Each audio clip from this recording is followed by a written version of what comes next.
একটা ভুল। আমাদের অনেকের মাথার মধ্যে শুধু কোরআন কোরআন সরার, শুধু কোরআন কিচ্ছু না। শুধু কোরআন কোনোদিন শাসন করতে পারে না। কোরআন ও সুন্নাহ শব্দ ব্যবহার করতে হবে। কোরআন ও সুন্নাহ শব্দ ব্যবহার করতে হবে। যদি শুধু কোরআন কোরআন বলেন, হাজারো জায়গায় ডিস্টার্ব হবে, যা চিন্তাও করতে পারবেন না।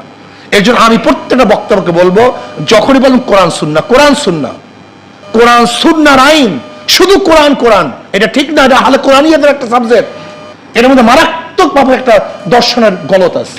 কোরআন ও সুন্নাহ, কোরআন ও সুন্নাহ। কারণ কোরআন হাজার, যেমন নামাজের কথা বলছে কোরআন, কিন্তু 5 ওয়াক্তের ব্যাখ্যা কোরআনের মধ্যে নেই।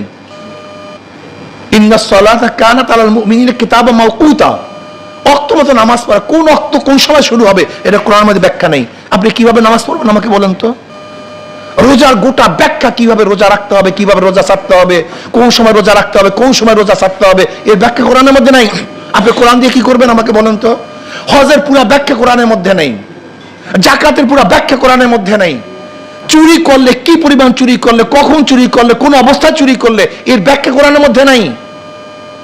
কাজে আপনাকে অবশ্যই মনে রাখতে হবে, শুধু কোরআন কোরআন, এর মধ্যে শুভঙ্করের ফাঁকি, রাহালি কোরআনিয়াদের স্লোগান। খুব হুঁশ রাখতে হবে, কোরআন ও সুন্নাহ, কোরআন ও সুন্নাহ।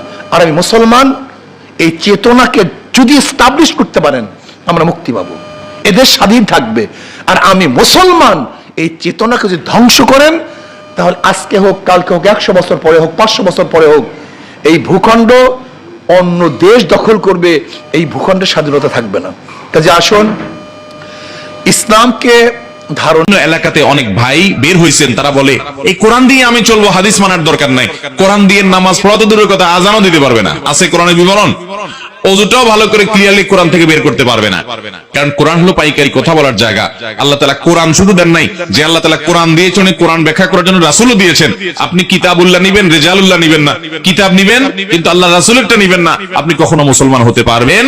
পরিষ্কার ভাবে বলে রাখি, যে সমস্ত ভাইরা বিভ্রান্তিতে আছেন, আমি শপথ করে বলতে পারি আমার শপথ ভঙ্গ হবে না। এগুলো সবগুলো ইহুদি খ্রিস্টানদের ষড়যন্ত্র, মুসলমানদেরকে ইসলাম থেকে বিচ্যুত করবার জন্য হাদিস থেকে সরায় কোরআনে নিয়ে আসে। কারণ শুধু কোরআনে সে হাতায় কিছু পাবে না, একটা সময় সে বেঈমান হয়ে যাবে।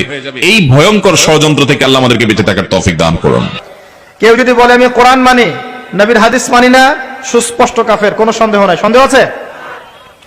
কোরআন এবং হাদিস এই দুটো পিলারের উপরে দাঁড়িয়ে আছে ইসলাম।